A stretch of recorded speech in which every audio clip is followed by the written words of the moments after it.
नमस्कार, welcome back to our YouTube channel खबर in education. दोस्तों, इस वीडियो के माध्यम से फिर से हम एक बार बात करने वाले हैं बिहार शिक्षक बहाली के रिगार्डिंग।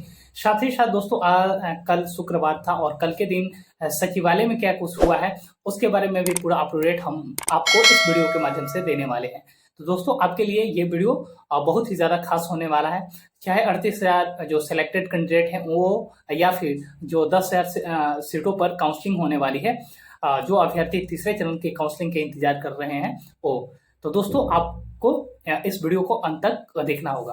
तो दोस्तों, एक बात कह दूं दोस्तों कि आज के अखबार जितने भी हैं उन अखबारों के माध्यम से क्या क्या खबरें छपी हैं और साथ ही साथ कल सचिवालय में क्या कुछ हुआ है और कौन कौन से लोग सचिवालय का दौरा किए थे उसके बारे में भी डिटेल जानकारी देने वाला हूँ।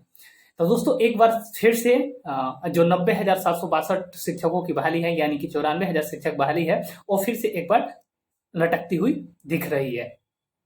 और सबसे दोस्तों ताज्जुब की बात यह है कि जब बिहार शिक्षा विभाग के द्वारा निर्वाचन आयोग को से यह पूछा गया था कि आप अनुमति दीजिए कि हम क्या काउंसलिंग करवा सकते हैं, तीसरे चरण की काउंसलिंग का डेट निकाल सकते हैं, तो इसमें दोस्तों बड़ा ही शॉकिंग न्यूज है दोस्तों, और बड़ा ही विचारणीय है कि इसमें निर्वाचन आयोग ने जवाब देते हुए ये कहा है कि क्या कोर्ट का कोई आदेश है या फिर क्या कोई कोर्ट का लेटर है इस शिक्षक बहाली के रिगार्डिंग। तो दोस्तों, आप लोगों को पता है कि कोर्ट ने ही ये कहा था, जैसे ही बहाली प्रक्रिया की ये दिव्यांग का केस था, तो दिव्यांग केस या फिर सीटीटी दिसंबर वालों का जो केस था उसमें साफ साफ कोर्ट ने ये कहा था कि जल्द से जल्द इस शिक्षक बहाली को प्रक्रिया को पूरा किया जाए, क्योंकि ये बहाली प्रक्रिया 2019 से ही चलती आ रही है, लेकिन अभी तक इसे पूरा नहीं किया जा सका है।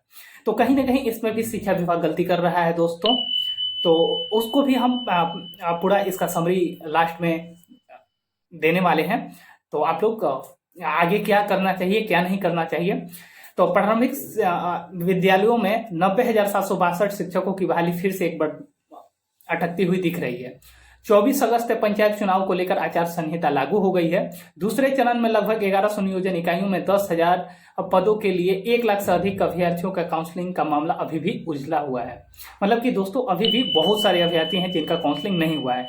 शिक्षा विभाग ने राज्य निर्वाचन आयोग से अनुमति मांगी है। इस पर आयोग ने विभाग से मिली जानकारी में मांगी कि कहा कि क्या कोई न्यायालय का आदेश है। अब शिक्षा विभाग आयोग को जवाब भेज रहा है। शिक्षक बहाली प्रक्रिया 2019 से ही चल रही है। अब दोस्तों, आगे क्या कुछ संभावना है और इसकी हकीकत क्या है वो भी हम अब बता रहे हैं। तो चिट्ठी पत्री में पूरी तरह से जो शिक्षा विभाग है वो पूरी तरह से उलझा हुआ है सोचता। तो शिक्षा विभाग में पंचायती राज और अब निर्वाचन आयोग में घूम रहे सहमति मामला पत्राचार की संभावना है। पंचायत चुनाव के बाद ही काउंसलिंग पूरी हो। मतलब कि दोस्तों, एक तरह से माना जाए तो अब काउंसलिंग का भी जो डेट है दोस्तों, ऐसा माना जा रहा है कि अब ये चुनाव है खत्म होने के बाद ही, मतलब 15 दिसंबर के बाद है। इसकी हकीकत क्या है दोस्तों, तो सरकारी अधिकारी कर्मचारी पंचायत चुनाव में फंसे हुए हैं। शिक्षा विभाग ने पिछले 2 चरणों में 38,000 अभ्यर्थियों को प्रमाण पत्र जांच के लिए 30 अक्टूबर का लास्ट डेट दिया है। मैंने उसका भी वीडियो आपको अपलोड करवाया था और इसका पूरा डेडलाइन दिया गया है कि 30 तारीख तक इसे पूरा किया जाए। वहीं दोस्तों, अब बात कर लेते हैं दोस्तों कि इसका क्या कुछ रहा था। तो 2 चरणों में हो गए हैं। 47,906 पद रिक्त रह गए थे। 38,000 अभ्यर्थियों का चयन हुआ था, क्योंकि 26,000 जो दोस्तों कक्षा 6 से 8 और बाकी जो सीटें थी वो प्राथमिक 1 to 5 के लिए थी।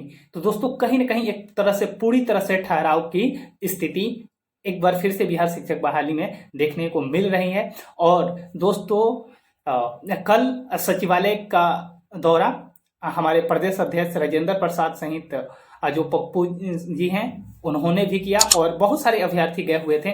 और उनसे हमारी बातचीत के दौरान यही कुछ कंक्लूजन निकल के आया है दोस्तों कि शिक्षा विभाग फिर से एक बार पूरी तरह से सुस्त हो चुकी है। तो जी हाँ दोस्तों, अब एक शिक्षा विभाग पूरी तरह से इस पर सुस्ती बरत रही है अपनी तरफ से, क्योंकि दोस्तों इसमें अगर देखा जाए तो इसमें जो शिक्षा विभाग है, प्राथमिक शिक्षा निर्देशक हैं, उन्हें निर्वाचन आयोग से तो अनुमति मांगनी ही नहीं थी, उनसे इनको विचार मांगना चाहिए था, उनका सहयोग मांगना चाहिए था, क्योंकि यह बहाली प्रक्रिया शुरू से ही चलती आ रही है। 2019 की पुरानी बहाली प्रक्रिया है। अगर दोस्तों आपको याद भी होगा तो माननीय शिक्षा मंत्री जो बड़े बड़े पंपलेट लगाकर ट्वीट कर रहे थे कि ये जो शिक्षक बहाली प्रक्रिया है ये लटकेगी नहीं, और अभ्यर्थियों को ससमय नियुक्ति पत्र दिया जाएगा, दिवाली की मिठाई भी खाने वाले हैं, वो भी अपने पैसे से। तो मिठाई खाने की तो दूर दूर तक तो दोस्तों बात दिखाई नहीं दे रही है। शायद वो ये कहे थे कि काउंसलिंग करवा के मिठाई खा लेंगे 38,000, बाकी लोग तो ठोकर खाएंगे ही खाएंगे।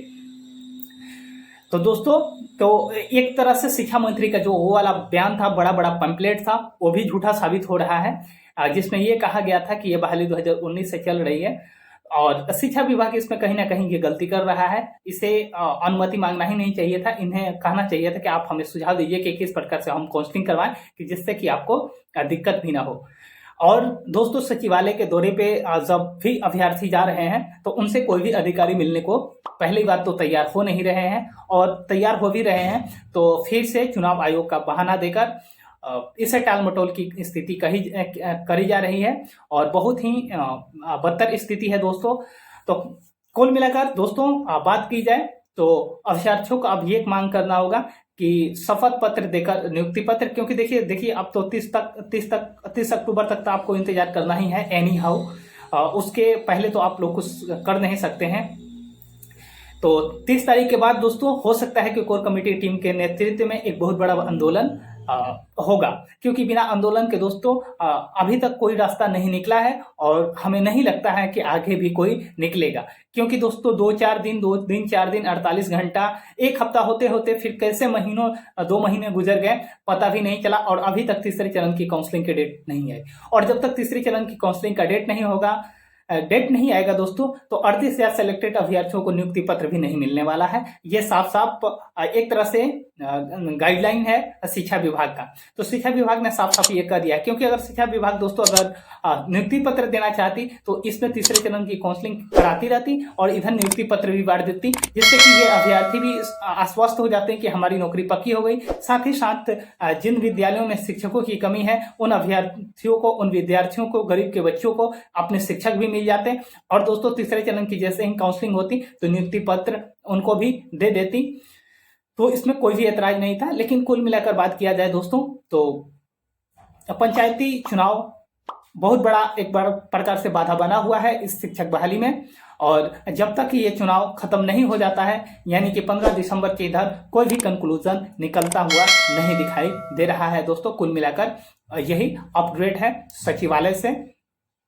तो उम्मीद करता हूं दोस्तों कि आपको ये खबर अच्छी लगी होगी। अगर ये खबर अच्छी लगी हो और आपने अभी तक हमारे चैनल को सब्सक्राइब नहीं किया है तो प्लीज सबसे पहले चैनल को सब्सक्राइब करके बेल आइकन दबा लें, ताकि बिहार शिक्षक बहाली, बिहार शिक्षा विभाग के रिगार्डिंग कोई भी न्यूज हो तो आपको से मिस ना हो और सबसे पहले इसकी सूचना आपको मिले। साथ ही साथ दोस्तों अगर खबर अच्छी लगी हो तो अपने दोस्तों के साथ शेयर करना ना भूलें। मिलते हैं अगली वीडियो में, तब तक के लिए थैंक यू, धन्यवाद।